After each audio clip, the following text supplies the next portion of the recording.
and welcome to Dear Hank and John. Or as I prefer to think of it, Dear John and Hank. It's a comedy podcast where two brothers answer your questions, give you dubious advice, and bring you all the week's news from Mars and AFC Wimbledon. John. Yes. Did you know that you have an iron deficiency? How so? I can tell because your shirts are all wrinkly. Oh, it took me a second. I've got it now. I'm still not laughing, but I have received the joke. Do you have good news from the world for me, John? Not only do I have good news for you, Hank, I have an ongoing source of good news. I know that you have a Google Home, as I do. Mm-hmm. Starting now, if you ask Google Assistant, "Hey Google, tell me something good," Google will provide you with good news. Some piece of good news about how the world is getting better. Beekeepers in East Detroit bringing back the dwindling bee population. Iceland curbing teen drinking with nightly curfews and coupons for kids to enroll in extracurricular activities, etc. I like the coupons for extracurricular activities, but come on, let the kids go outside. I wonder if you could do it by singing to it. I wonder if you say, like, "Hey Google, tell me something good," if it'll still work. I mean, there's only one way to find out, John. I unfortunately am not in a room with Google Home, but I will just say, for people who are listening out loud in a room with Google Home, "Hey Google, tell me something good." I think I actually like my version of singing that song better than I like your version. You know, it's not a competition, John. Not every singing has to be rated. But if you go on my Twitter, I will post a poll, and people can say which one they liked better. I was just pointing out that usually I'm overwhelmingly the lesser singer, and I think at least that time I was close. Did well. I was close. I think you did well. All right. Mm-hmm. Yeah.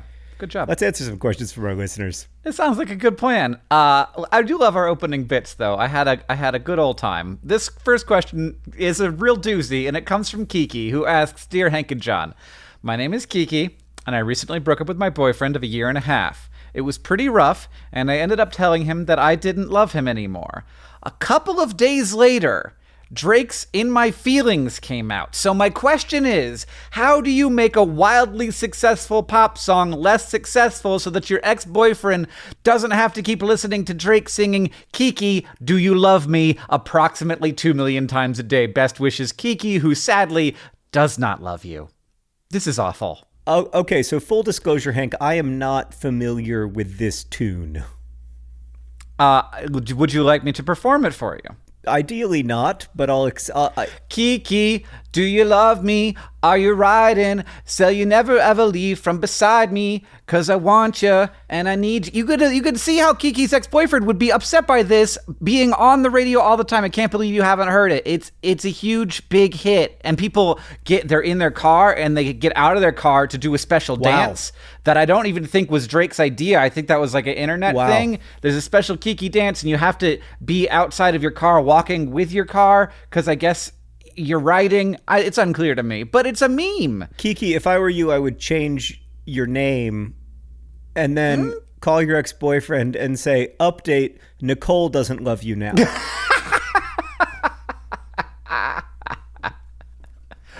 Yeah, or like find somebody else named Kiki to just go on, just like be like, "Look, I'm not gonna date you, but I did want you to know that like I love all children of God, including you." Yeah, that's another thing you could do, is make a best friend whose name is Kiki and then have them call your ex-boyfriend and say, "I love you as a person, but just to be clear, not as a boyfriend. I don't like what you did to Kiki." Oh, gosh. There are those moments. This would be horrible, admittedly. I found that when I was exiting romantic relationships, a lot of things would have to change in my life in order for me to go through the grieving process. Like, I would have to completely stop listening to the music that we listened to as a couple. And I would also, in many cases, like have to move neighborhoods because I didn't want to go to the same sushi restaurant anymore. I didn't want to do the things that I had done. But the truth is, Kiki, when you first break up with someone, like when you're first in that period of grief and loss and mourning, you don't need Drake to remind you because you're always thinking of the person anyway. Yeah, it's anything will remind you of them. But this does, it reminds me that there are these moments in our lives where we will feel as if the universe is conspiring against us, as if there it was all a computer simulation in order to make us feel this feeling, because otherwise this seems impossibly vanishingly small probability for something like this to happen. But it had to happen to someone, because there are Kikis out there and they do break up from their boyfriends.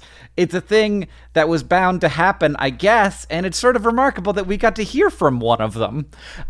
Actually, what we need is a support group for all people who recently broke up with Kikis. And the knowledge that, like, and it's not just now, because it's going to be for the rest of this person's life, because this song is a big enough hit that it's going to be playing on radio stations in 30 years, if there are still radio stations, which of course there won't be, but whatever.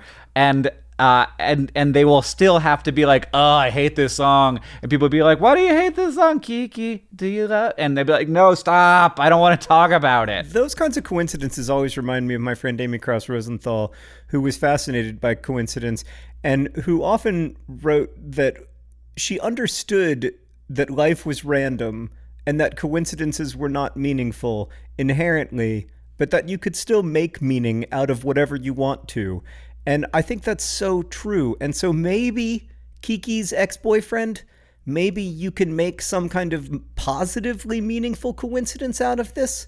I don't know. That's my only thread of hope. We do have another question about computer simulations, though, Hank. Oh, gosh. Well, I mean, I'm actually not surprised. I've been hearing a lot about computer simulations lately. The question is from Micah. Dear John and Hank, I was excited to find out that mystery socks are available at the DFTBA online store, and I immediately went to dftba.com to buy some, and it was a great experience. But I have a question about birds. I mean, we should probably try to integrate more of our sponsors in this way. Let the question do the work of the sponsor promo. Let's. Oh, man, I really enjoyed the new game from Bananagrams, but I have a question about donkeys. Okay. I work at a coffee shop, and it gets really boring, and this evening I was standing outside the back door gazing across a grassy field when I noticed a bird flying around, but then it stopped moving in the air, but kept flapping its wings. It looked like something had tied a string to its tail and was holding it back from moving. It was hovering like people do in those fake skydiving places. It was flapping its wings so hard, but going nowhere, and it looked kind of like a glitch in a video game. Is this a metaphor for the constant and ultimately pointless pursuit of meaning in our lives, or is this proof that we are living in a simulation? I'm not a rock or a book. I'm just Micah.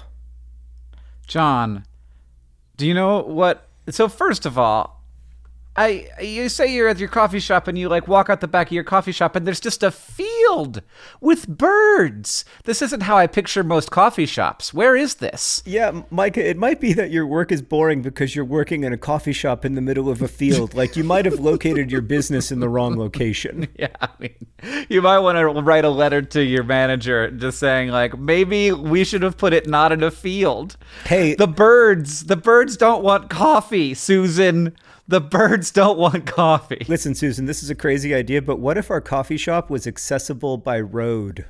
Yeah, you don't have to drive an ATV to it. That would be great. You have to walk through 3 miles of corn. So there are some birds of prey, small birds of prey that do this, and they will fly looking for things that might be food, and then they will stop, and they can actually flap there over the thing before they go and get the thing, the rodent or whatever it is that looked tasty to them. So that's probably what's going on. Kestrels can do this.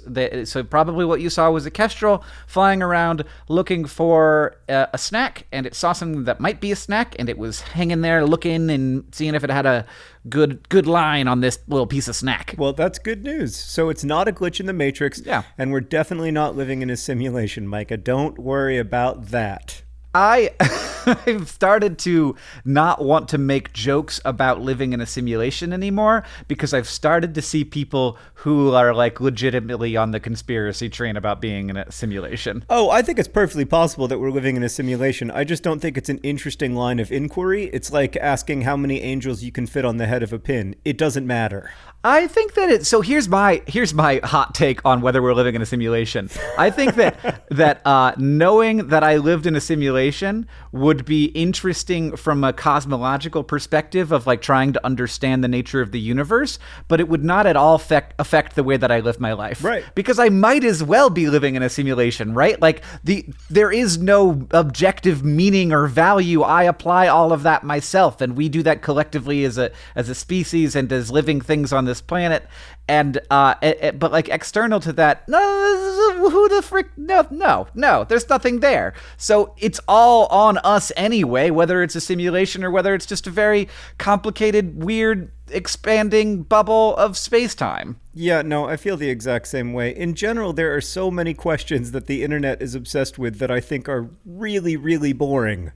And that is one of them. That's not just the internet, John. That's how it's always been. People, I mean, we did our Crash Course Philosophy, and the amount of time we spent talking about how much time people spent talking about whether or not God exists is amazing. Another question, I'm a religious person, and I find that question so profoundly uninteresting. And all of that is a perfectly legitimate response to a question about birds, I guess, is where we're at. John, life is ultimately meaningless and we're all going to die. What's our next question? It's not ultimately meaningless. We just make the meaning. All right, Hank, this next question comes from No. I'm going to do 2 in a row. Dear John and Hank, I'm sitting across from a sign for a dentist's office, and if I'm translating the sign correctly, I am living abroad. It says, they treat teeth of all types. Are there other types of teeth? Well, I mean, animals. They maybe they treat turtle teeth. Turtles don't have teeth. Maybe they treat giraffe teeth. Turtles do have teeth. Turtles have teeth? Yes. Hold on. Turtles have teeth, right, Google? Right, Google? No, they have beaks. Do turtles have teeth? Hold on. That's a neat question. I have raised turtles, and I have never thought about that. Really? What a neat question. I've lived around turtles my whole life. I've never looked at one. I've raised 4,642 turtles, but I've never seen the inside of a mouth. I just don't actually care to look at them. I'm a big fan of turtles, but I don't like the way they look, so I just sort of like to be near them. John, turtles don't have teeth. I'm not giving up. You go on with your answer, and I'm going to find a turtle with teeth. Well, John, I will tell you that the esophagus of a leatherback sea turtle is lined with papillae that are sharp and keratinized. So they are like teeth, but they don't go where teeth go. They're on the throat and in the cheeks. And if you see a picture of it, you will make this noise. So there you go. That dentist in the country you're visiting treats turtle teeth-like structures on the turtle tongue. Yeah, you know, keratinized papillae. Oh, man, I wish I hadn't Googled that. Guys, no matter what you do, never Google turtle tongue teeth. Don't ever do it. Oh, God. What's the noise, Lord. John? What's the noise you make? Oh, God. I don't like it. I don't like it at all. Oh, God. Do you know leatherback sea turtles can eat 85% of their weight in jellyfish every day? So how many jellyfish get slomped by those things? Ugh. Not enough.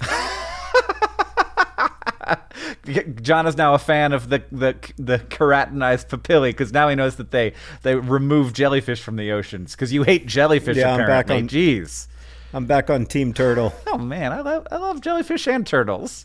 It's the circle of life. This next question comes from Carolyn, who asks, Dear Hank and John, I live with my boyfriend, and I'm often the one who does the laundry in the house. As a result, I tend to find a lot of loose pocket change, which I add to my change jar. Of course. I believe this is standard laundry practice that the person who does the laundry gets the loose change, but I still feel like I'm siphoning money off your boyfriend. Yes, you're doing that. No. He is very absent-minded and leaves lots of change in his pockets. What? And also Hank, lots of tissues. Hank, we're about to have our biggest fight ever. No, you can't. This is just theft. No, it is not theft. It is payment for services rendered. I just started a load of laundry which contained $2 and 2 tissues. Is this fair exchange? At what monetary quantity do I need to return But what? No, this is stealing. Does he know? Is there an agreement in place? Have you signed a contract? Hank, if you're doing laundry, anything that is left in the pockets of the laundry is yours. That's one of the great organizing principles of the universe. If you don't want to lose your pocket change, or by the way, a $100 bill or $47,000 in cash or whatever is in your pockets, then empty out your flippin' pockets before you put it in the dirty laundry basket. Anything you put in the dirty laundry basket, the person who does that laundry gets to keep. Hard stop. Nope. Oh. Yes. No, so there's this idea that this is some kind of established contract that you seem to think everybody knows about, but I clearly do not know about it, so not everyone knows about it. My only conclusion is that you've literally never been to a laundromat. What do you mean I've never been to a who does your laundry at the laundromat? You do your own laundry. Nobody's touching my pockets. In the many years when I lived with roommates, if I did their laundry or they did mine, whatever was in the pockets was 100% fair game. Why'd you do your roommate's laundry? Because crap would be lying on the floor and one person would do it or the other person would do it. When Catherine and I were dating, I didn't take the money when I did her laundry. That was her money. No, it's your money if you pull it out of your pockets before putting it in the laundry. It is the moment it hits the laundry pile and you don't do the laundry, you lose all rights to that money. I mean, I hear that this is a rule that you can set up in your home, but it is not a rule that is implicit in society. But I will say, John, that I did do this to you when I did your laundry when we lived together, and I felt bad about it every time. Well, I knew that it was theft, and I just did it. All right, I completely absolve you of any guilt that you feel over stealing 40 cents from me when you were cleaning my pants. However, since we brought it up, I do not absolve you for selling my flipping baseball card collection on eBay without consulting me. I mean, that was worse than the pants thing. Yeah, it was considerably worse. You made $800 off of my baseball cards that were a huge part of my childhood. You left them at the house and you just left them there. I didn't take them to my dorm room when I went to college. That's not the same thing as no longer wanting to own my Carl Yastrzemski rookie card. It's sort of amazing that of the things I've done, I've actually gotten not as much flack for that as I should have. You've been very kind about that over the years. I have friends I've lost over much less. Yeah, just to be clear, it's not even that it was that bad of a thing to do. It's just that it was so weird. I don't know. To me, it speaks to your absolute obsession with turning things into money. But it's if you want to it's just how am I going to monetize my boredom? Because honestly, if you want to psychoanalyze me, it's that I was bored and I was like, how do I do something that will make my time seem worthwhile? Yeah. Well, as like a 15-year-old. Why don't I sell my brother's 4,000 very carefully organized baseball cards while he's working at Outtakes Restaurant in Homewood, Alabama? You're making this sound worse than it was. I don't know how many baseball cards there were. I don't remember any of this. I plead the fifth. The statute of limitations is out on this one. I'm done. No more. Oh wow, that's I will not submit to further questioning. I turned down the subpoena. Okay, all right. Okay, we are well and truly off the rails. This next question comes from Emmy, who writes, "Dear John and Hank, I recently deleted Twitter. Congratulations, Emmy, due to reasons concerning my mental health." Yes, no, that's implied in the sentence, "I recently deleted Twitter. But there are times when I miss it. Oh, Emmy, we all miss things that are bad for us, but we stop them anyway. How do you think I feel about smoking cigarettes? Anyway, I was wondering if you could fill me in on everything I'm missing on Twitter. Also, what's Lin-Manuel Miranda up to these days? Oscars and Emmy." Very good name-specific sign-off. Lin-Manuel Miranda is wonderful. He's very sweet. He doesn't seem to interact that much with Twitter, except to say nice things on it for the most part, which is probably the right way to do it. What else are you missing? Boy, I don't even know where to start there. People are confused and frustrated. Yeah, I mean, Emmy, I'd stay off. I'm sorry, I was trying to answer your question, Emmy, but it required me to get on Twitter, and now I've been sucked into the vortex, so I'm having a little trouble paying attention. Yeah, literally, like, you asked the question about Twitter, and John and I are both like, what? Huh? What is it? I hate... Like, what'd you say, John? I didn't hear you. I hate the way Twitter makes me feel, and I hate the way it makes me act, and I hate the way it makes me interact, which is actually, come to think of it, not dissimilar to how I felt about smoking cigarettes for the last 8 years that I smoked cigarettes. Here's a little update, John. Hank did not hear anything I just said, BT Dubs. It's so very correct, because I was looking at the Twitter feed for Delete This, which follows 3 people. Delete This follows Susie Dent, the linguist, and Hank Green, the author of An Absolutely Remarkable Thing. It comes out September 25th and is available for pre-order now. And we rate dogs. Right. So that Twitter feed, honestly, that's probably about what I'm looking for. I would argue that you could take Hank off of it. might be a good choice, honestly. I find a lot of Hank's tweets to be engaged in unhealthy ways with the feed. Honestly, if you go and look at my feed versus your feed recently, I think... maybe in the last 24 hours, but I just deleted Twitter off my phone while we were having this conversation because Emmy's question made me realize that I think I'm done. Like, I needed to quit smoking, and there were a lot of people who were like, hey, you know what you need to do? Quit smoking. And I'd be like, yeah, no, I mean, I probably should. I recognize it's not great for me, but that's it. I'm quitting smoking. I need to quit smoking, Hank. This is ridiculous. Like, why can't I be an adult about this? I quit smoking. I can quit this. Well, as you know, John, I have a podcast called Delete This with my wife, where I talk about my connection with social media. And through thinking about that, the thing that I can't leave behind is this feeling that this is how the conversation is being had right now. And if people like all remove themselves from it, and I'm not saying like don't treat it more in a more healthy way, don't change the way you think about it, both in terms of like your use of it and in terms of how you connect with people through it.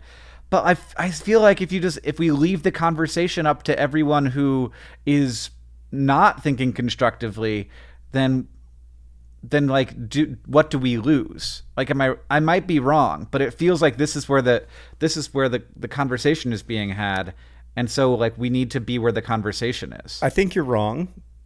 Over 95% of people do not post a tweet on any given day. 85% of Americans do not look at Twitter on any given day. I don't think the conversation is happening on Twitter. I think our conversation is happening on Twitter. I think Twitter is very good at making us feel like a big, important, central conversation is happening on Twitter. But I just don't think that Twitter is essential to my survival. Now, I will get on it in September to tell everybody to buy your book, and I will continue to use it for self-promo. But I don't know, something about Emmy's question really reinforced to me that it isn't making my life better, and it is harming my life. And I get something in exchange for that. Like, I understand what she means about like there are times when I miss it, but I don't get enough in exchange for it for what it's costing me. Yeah, and I think that's a decision that has to be made individually. But like I do feel like, and of course there's a tremendous amount of like selection bias here. Like, of course, I feel like this is where I think the conversation is having because it's where I'm having the conversation. But like, I do feel like they're, you know, like I need to be aware of how people are communicating right now, and also need to be ideally in some way a positive part of that communication. So for me, it's more like, how do I treat this in a more healthy way than how do I not use it? It's less cigarettes and more coffee, you know? Yeah. I'm not sure that for me there's any safe dosage. Also, I need coffee. Like, it's not, to me, it's not like food is not a good comp. John, just to be clear, coffee is not food. Yeah, but I need it every day. So it's kind of like food. No, it's not. You don't need coffee. I do. Maybe no, one doesn't. Do you want another question? Yeah. This one is from bowl recipient. I already know what this question is. Dear Hank and John, my mother-in-law... I've been there, bowl recipient. My mother-in-law is a fan of giving gifts that she would like, without considering whether the person receiving it would like it. Objects she has given me and various people include giant glass orbs, giant commemorative coins, and the gift I received recently, an oddly shaped, expensive decorative bowl. Parenthesis, not giant. I don't know what to do with this bowl. I feel like putting things in it would be inappropriate.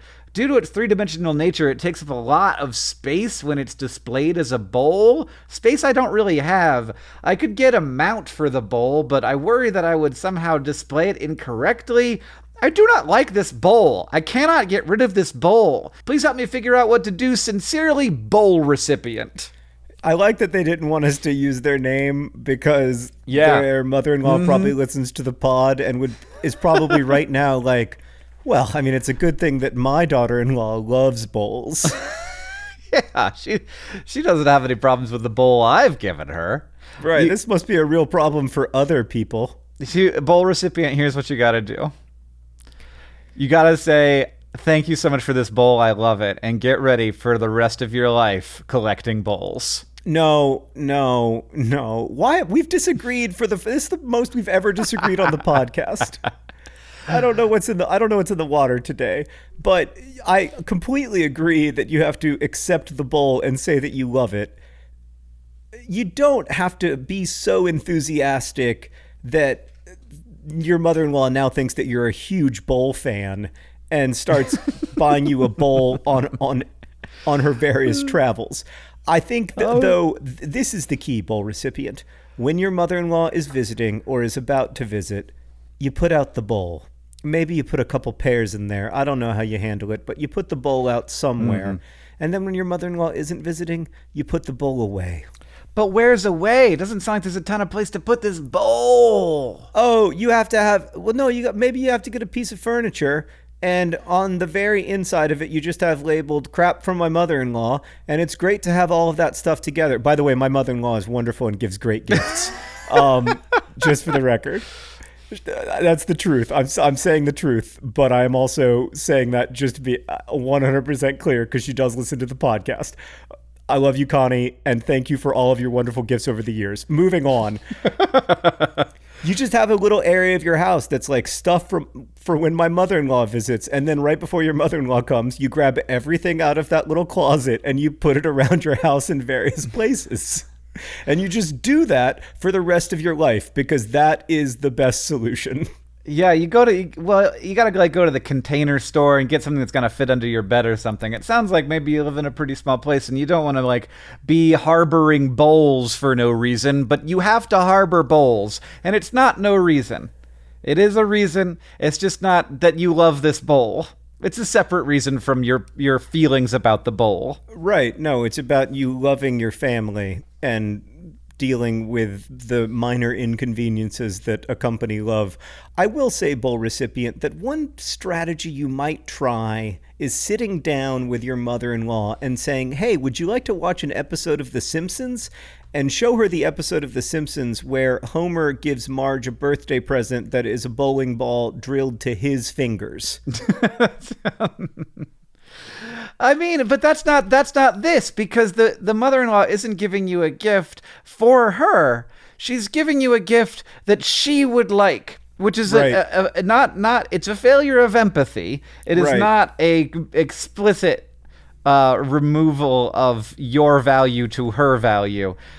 But I think that a lot of people are like, oh man, I love so much the beautiful bowls that I have in my house.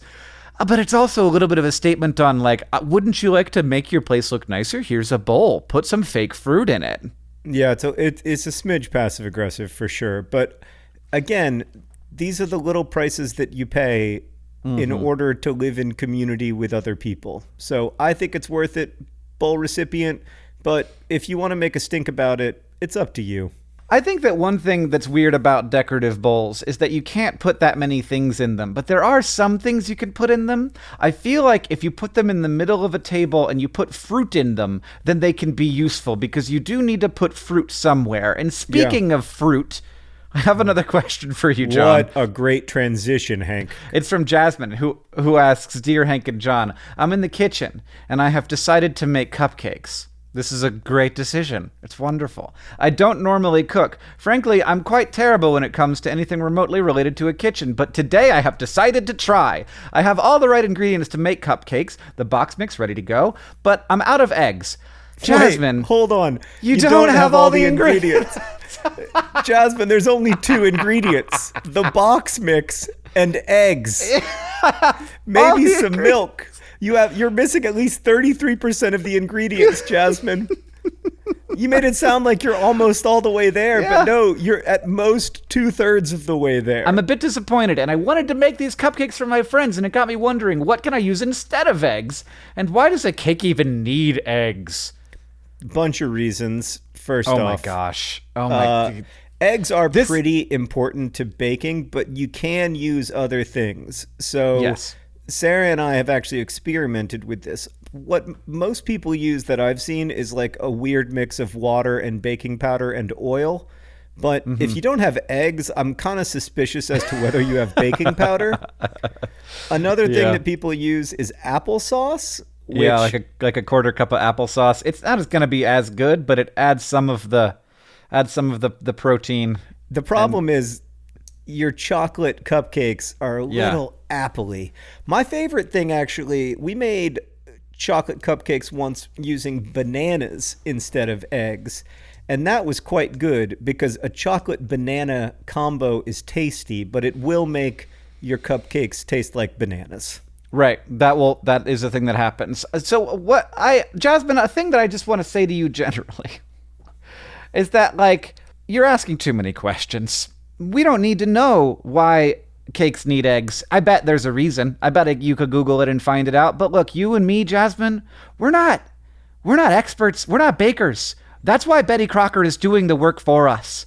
We are going to have to rely on the centuries and millennia of knowledge that human bakers have gathered so that we don't have to think thoughts like, why do cakes need eggs?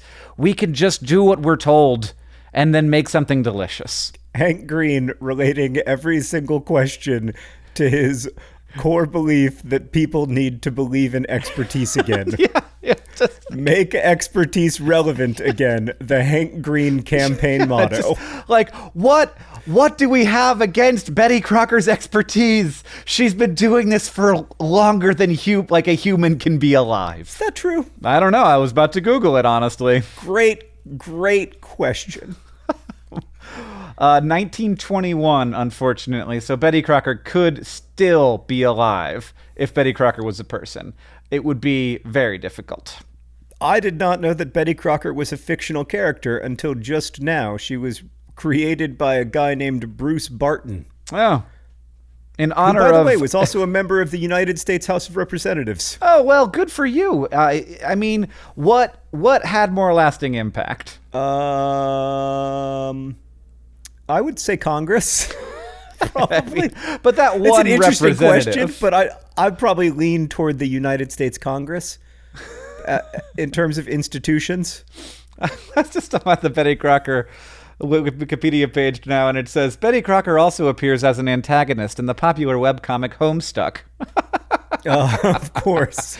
Homestuck people have their media in Wikipedia wherever it is possible to get it in. Yeah, Wikipedia is actually itself essentially an extension of Homestuck. It's like 10% of Wikipedia is Homestuck references. That's what they've been doing with their time now. Which is great. I think it's great.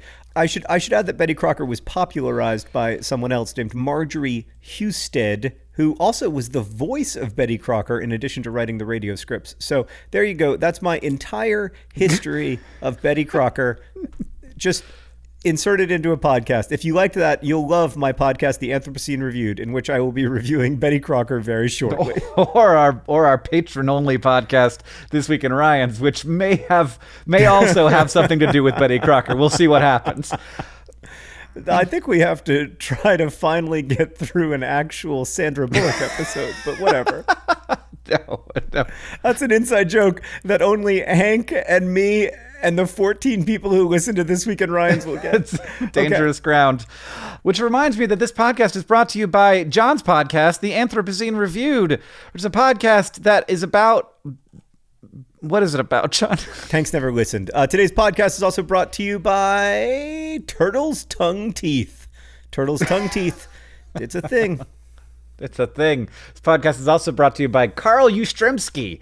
When he was a rookie, he had a baseball card, and I sent it to a stranger. You literally don't know Carl Yastrzemski's name. I'm looking at the way that you spelled Yastrzemski on the podcast notes, and I am duly horrified. Finally, today's podcast is brought to you by Decorative Bowls. Decorative Bowls, coming soon to your home via your mother-in-law. The Anthropocene Reviewed is a podcast where I review different facets of the human-centered planet on a 5-star scale. You should listen to it. It's available wherever you get your podcasts, unless you get your podcasts on Spotify. We also have a Project for Awesome message from Carla Padower Solomon. Carla, thank you for donating to the Project for Awesome to get us to read this to you and to everyone else who listens to the pod. Hi, my name is Carla. I'm a 26-year-old nerdfighter currently residing in Flushing, New York, and working in the nonprofit sector. You both inspire me because you wear your values and nerdiness like other people wear designer clothing. God knows Hank doesn't wear designer clothing, publicly and with pride. I want you all to know that I exist, so please affirm, I, John Green, am consciously aware of the existence of Carla Padower Solomon. Indeed I am, Carla. Thank you for donating to the Project for Awesome and for all your great work. Either you're part of the simulation or we are. Who knows? Okay, Hank, I have a really big question for you. This might be the best question we've ever received on our podcast. Dear John and Hank, you guys have talked about how hard it is to change someone else's mind. But how do you change your own mind? I know what love is, Jenny. I mean, do you want to? Yeah, there are times when you have to change your mind, right? Like there are times when you're wrong. And so the question, I think, is how does the process of you changing your mind work? Right. And I think that like an important part of that is like it doesn't happen on its own. You don't just get exposed to new ideas and then your mind like you actually have to be like, okay, let me examine my thought structures. Let me examine my beliefs. Let me examine my values. And let me examine, like, the reality as it is being portrayed to me by the simulation and people on Twitter. And, like, because you won't change your mind if you aren't open to the idea of having your mind changed.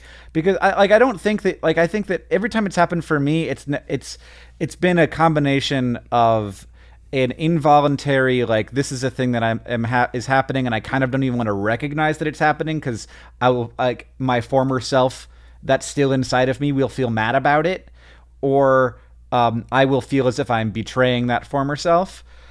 And so, like, it's almost something that I don't want to look right into the face of. For me, I have to begin with reminding myself that I am often wrong, that I have been wrong many times in the past, that many beliefs that I held and cherished eventually proved to be incorrect, that information that was the most up-to-date information at the time was later replaced by information that changed the understanding we have of the world and so on. So I know that I might be wrong. Hank, I completely agree with you that if you don't start from the perspective of I might be wrong, then you will never discover that you are. But you're wrong all the time. We're all wrong all the time, right? Like we're awash in misinformation and incomplete information. And so if you just remind yourself of that, it's a lot easier to change your mind. It's also a lot less humiliating when you have to change your mind. It's less embarrassing. It doesn't feel like something that's core to you has been ripped apart, because to me, what's actually core to me is the understanding that I'm doing the best I can with the information that I have, but that information is perpetually inadequate.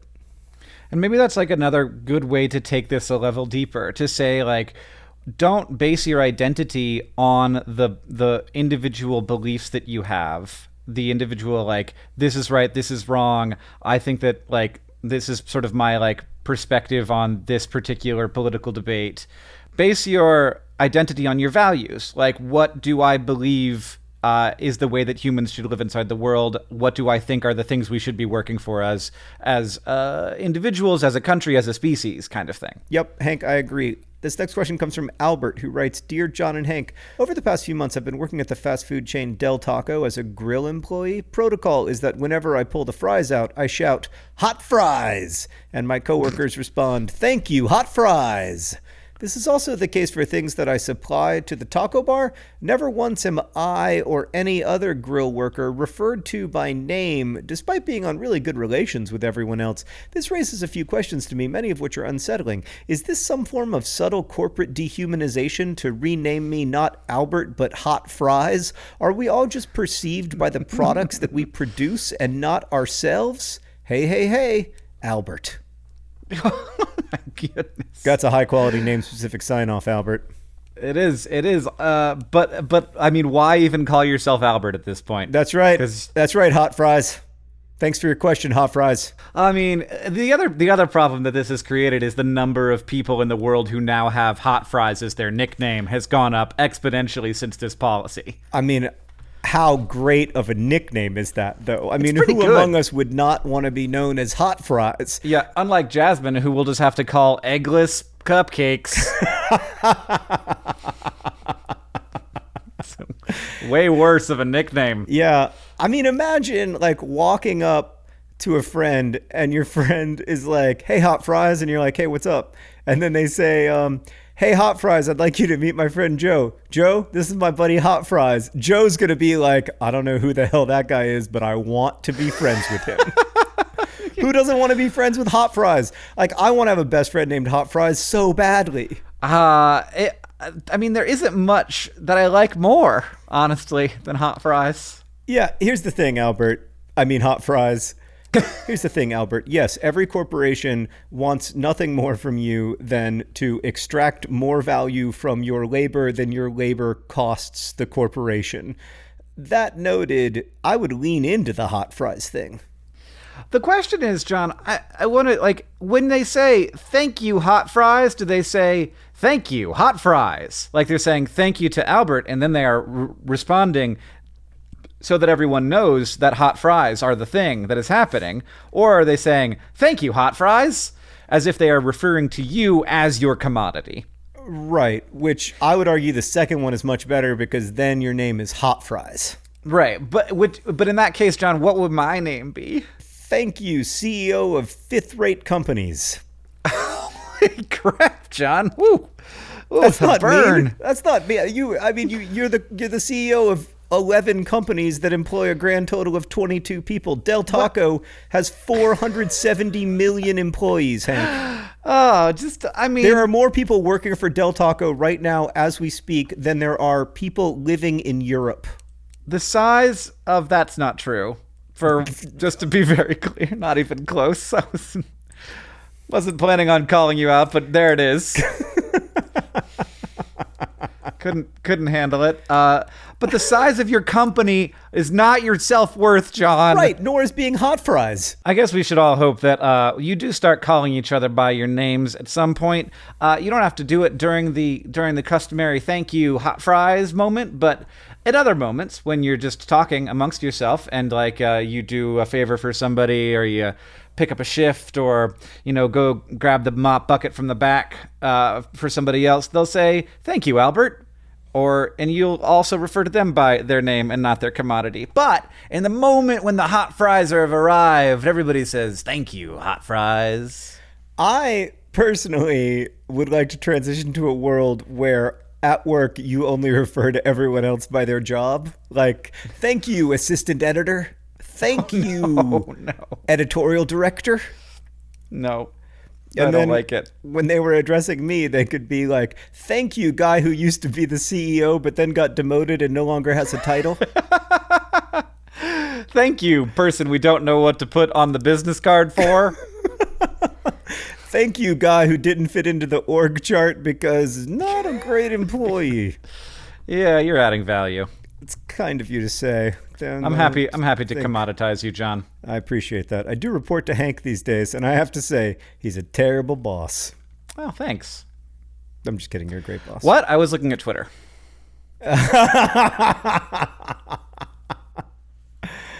All right, Hank, this question comes from Lauren, who writes, "Dear John and Hank, I'm starting my senior year of high school, and my schedule this year includes a student worker position in the art wing. I'm very excited, and I know the majority of this job is going to be cleaning various things and sorting art supplies, but a large part is also going to involve filing paperwork. After dealing with college applications, I found that I have a very low tolerance for paperwork. Lauren, I've got good news and bad news." Can I guess which is the good news and which is the bad news? Yeah.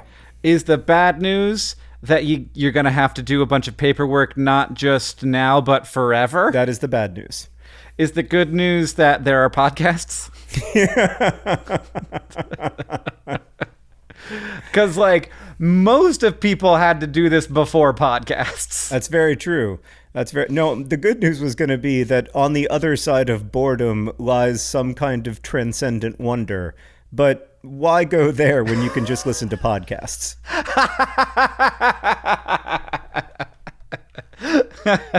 Agreed.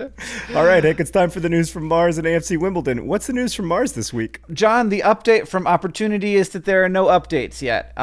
It's starting to get some sunlight, but maybe the batteries are still recharging, but maybe they aren't, and we won't know for a while. But Curiosity doesn't have this problem because it isn't solar powered. It is powered by the heat from radiation from radioactive materials. So it's all good, chugging around. And it recently found a thing that it was not confused by, because it is a robot that does not have emotions. But NASA scientists were confused by, there was this little piece of like a little flake of white stuff on the ground, and NASA scientists were like, that's kind of terrifying. Is that a piece of the rover that has fallen off? Is it a piece of an alien spaceship, maybe? Who knows what it is? And so they had to take a look at this what they called the Pettigrove Point Foreign Object Debris. I don't know if you have heard of a FOD, John, FOD, foreign object debris, but it is generally a something that shouldn't be there in engineering speak. And so they had this little FOD and didn't know what it was, and looked at it for a long time and worked on it for a long time. And do you know what they found out, John? What? It's a rock. It's just a weird rock. It's like a real weird rock. Okay, so it's part of Mars. It's a Mars rock. It's just a piece of Mars. Okay, so on Mars we found a piece of Mars. It's the news from Mars, John. That's exciting. But it's a real weird looking piece of Mars. Like, you go look at this and you're like, there's no way that's a rock. Yeah. But yeah, it's a rock. How could this possibly be a part of Mars? This thing that we found on the surface of Mars. It's crazy. So unlikely.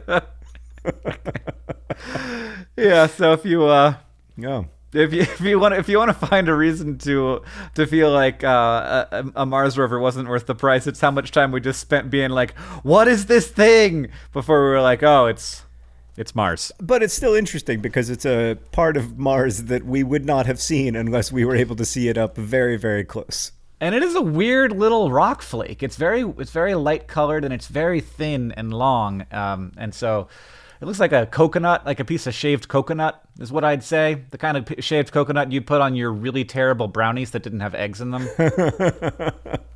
Well, the news from AFC Wimbledon is not great. Wimbledon, of course, have started the season with 2 0-0 draws and 1-0 victory. Things were looking in short pretty good, and then we played Walsall at home, and we lost 3-1. Our first loss of the season. It's not going to be an undefeated season for Wimbledon.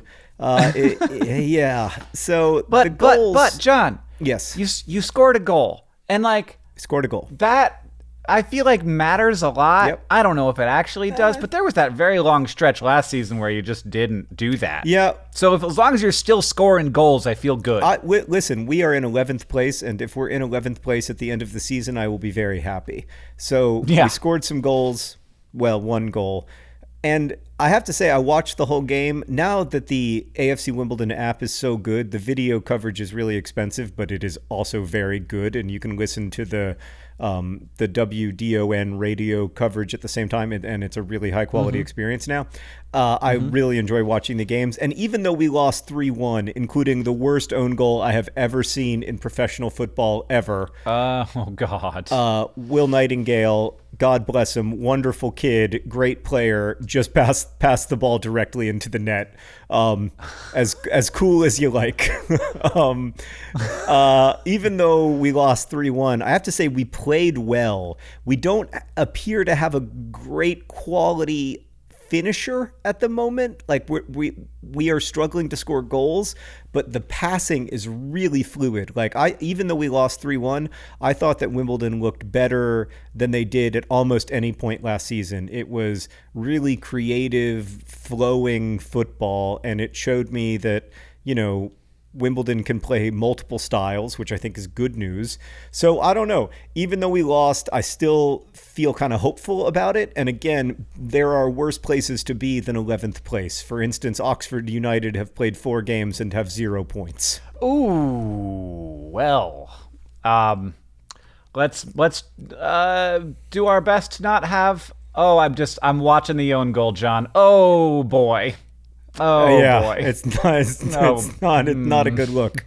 Yeah, I watched it and I was like, "What is he? Oh God!" And you just hope that somebody doesn't lose confidence. Yeah, well, at least you didn't lose 2-1. Yeah, I guess that's a good point.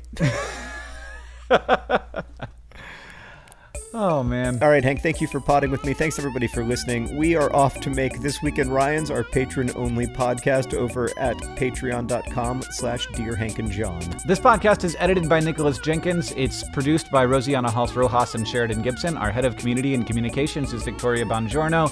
The music that you're hearing right now and at the beginning of the podcast is by the great Gunnarolla. And as they say in our hometown, don't forget to be awesome.